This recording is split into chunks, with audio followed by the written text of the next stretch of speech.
Yeah, this is a little early for another video, but what the hell? I'm in a generous mood tonight. But man, have I got something to talk about? I am just throwing. This is something I've been wanting to talk about for a long time. This is about Avatar, The Last Airbender. Well, to be specific, it's about The Last Airbender, a movie written, produced, and directed. I think it was produced by M. Night Shyamalan, the man who's given us movies such as The Sixth Sense and Signs. Honestly, what the hell were they thinking? Could they have put the most worst director? I actually heard that he won an award for worst director of the year. Yeah, dude. Okay, for those of you apparently, for those of you who don't know, The Last Airbender is basically a movie version or adaptation of Avatar: The Last Airbender, which was a cartoon that aired on Nickelodeon from I think 2005 to mid 2008. It lasted for 3 years. There's 3 seasons, and it was a good series. It was a fantastic series actually. Um, though there are some things that I know a lot of people are kind of pissed off about, and I'm going to address those. For one, the most obvious is there is no character development, like whatsoever. Um, yeah, there's just no. You're not given any opportunity to feel emotionally attached to any character in this movie. And here's another problem: everyone has no personality. I'm serious; they're like completely dead. It's like they're reading their lines off of a prompter, like off to the side or something. I'm serious. Um, I've been hearing that M Night actually watched the series. Dude, if you watch the series, then why did you fucking butcher it? If you had actually taken the time to watch the series and study the source material, the movie would have been pretty good. There's a lot of things that I have really got to address for it. And another one is the name pronunciations. Dude, M. Night, this is America. This isn't Asia. This isn't India or wherever you're from. Um, his name is Aang. Aang. And it's not Soka, it's Sokka. Get the names right. It's so hard to do. And it's not Avatar, it's Avatar. Oh my god. If he had just taken the time to study the source material, he would have done maybe a slightly better job, but still. Um, oh, there was no jokes in this movie at all. It was all way too serious. I'm serious. Well, actually, yeah. And the biggest problem with this movie is you actually had to be a fan of the series, of the animated series of Avatar, to understand what was going on. Or else you would have no clue who who you wanted to win this war between the Fire Nation and everyone else. I don't know who the main war is against, but still. Um, and there's let me break this down. Every season of Avatar is at least what 20, 21 episodes or so, and each episode is ranging from 25 to 30 minutes long apiece. So he tried to take what 10 hours of footage and cram it down into an hour and 40 minutes. Dude, what the hell was your hurry? Honestly, an hour and 40 minutes is not enough time to tell a story as epic and awesome as Avatar. Let me make this perfectly clear. If you had actually added an extra hour onto the movie, made it 2 hours and 40 minutes, it may have been made a bit longer, but hell, at least this way you would have been able to win more fans who watched the series. Case, excuse me. Case in point, no Kyoshi Island. I am going to love seeing how you're going to explain this. No Kyoshi Island means no Suki. Dude, Kyoshi Island is like one of the biggest key locations in the Avatar world. You can't just skip it. You can't just cut it out. I mean, not to mention Suki is Sokka's main love interest. I mean, he does fall in love with Princess Yue at the end of the first season, but later on in the series, he falls more in love with Suki, and yeah. Oh, I have got to talk about Uncle Iroh. It's Iroh with an I, not an E. This, that's not an E. That's an I. Or at least I tried to, I don't know.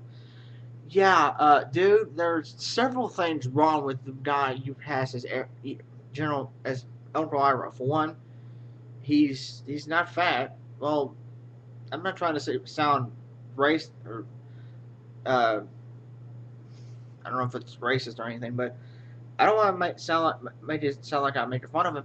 But at the start of the series, Uncle Iroh was a big guy. He was really big. He was about 5 feet tall, weighed 400 pounds or so. And here's the one thing you really, really screwed up. There was no tea jokes or anything revolving around tea. Dude, you can't just take out a character's trademark. Iroh and his knowledge of tea throughout the series is the one thing people know and relate to the most when they see Iroh. And what the hell was up with Zuko's star? It looks more like a fucking birthmark than it does a star. Because, dude, at least in the series, it was darker and more noticeable. Oh, one other thing on the pronunciations. Um, the Agni Key thing. Dude, it's Agni Kai. Agni Kai. Get it right. Okay? I am tired of having to freaking correct. I am basically correcting how these names are supposed to be pronounced. I am dead fucking serious. Oh, here's another thing that I really don't like about the series, not the series, but the movie. What the fuck is it with firebenders not being able to firebend without a fucking source of fire? That is complete and utter bullshit. Firebenders have always been able to firebend. I don't know. Have always been able to firebend using their own spiritual chi or energy or whatever. And it's Sozin's comment. I swear to God, if I was grading this, I would have already failed it because it already is epic fail. Let me see. Yeah,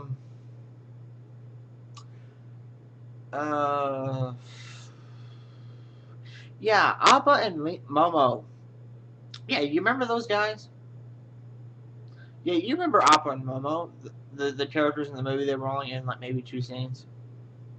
Seriously, they have personalities of their own. And my opinion, the biggest problem with this movie, aside from the name pronunciations, is the lack of humor.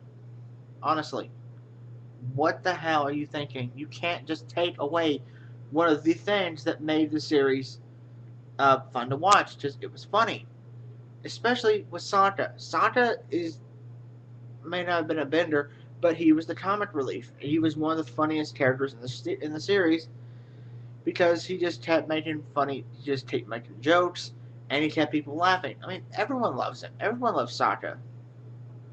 I mean, yeah, it's Team Boomerang or something. Yeah, he's the Boomerang guy. Yeah, everyone loves Sokka. Sokka. See? Oh, one last thing. What the fuck are you thinking about who you thinking? I mean, what the fuck were you thinking when you casted this random chick named Summer Bishop or whoever the fuck she is as Princess Azula.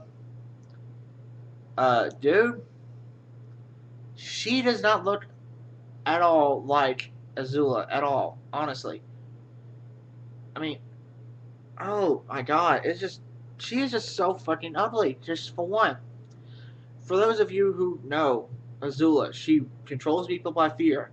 She is, aside from the Fire Lord, who I'm gonna get to in a minute. Aside from the Fire Lord, she's actually the most intimidating and controlling person, Fire Nation uh, noble or character in the series. Because yeah, and for the whole thing about the Fire Lord being shown through, from the very start, you don't do that. That was what made Fire Lord Ozai so cool and so mysterious because they built up the suspense throughout the first season. I mean, they didn't show him until like what, season two? It was season two, wasn't it? Yeah, I think. I don't know. But yeah, dude, what the hell? Um, honestly, dude, uh, if I remember correctly, Zuko didn't have short hair in the first season. He had like the little stiff of ponytail, and then later on in like season two and season three is when he got hair like this, and fixed the scar to make it look like a scar. Honestly, guys, it just does not cut it. Um, yeah, it just doesn't make a damn bit of sense. Oh, one other thing. What the hell was with Master Paku? He was a grumpy, cringy old man, and he was pretty much set against teaching female women of the water tribe how to waterbend. Of course, that was a key moment in the first season, like the very end of the first season, near the end of the, like near the where the Fire Nation attacked. Um, or actually, I think it was after. I don't know what it was. I haven't seen it in a long time. Where Katara challenges Paku to a waterbending match. Paku wins, but she shows him that she actually has the potential and prowess and skill to be a master waterbender like he does, or he is. And when you look, no, he does, or she does. Sorry. I mean, dude, M. Night, don't make these next two movies. Don't fuck up like you did the first one. And in my opinion, the 3D sucked. Yeah, I'm out. Goodbye. Later.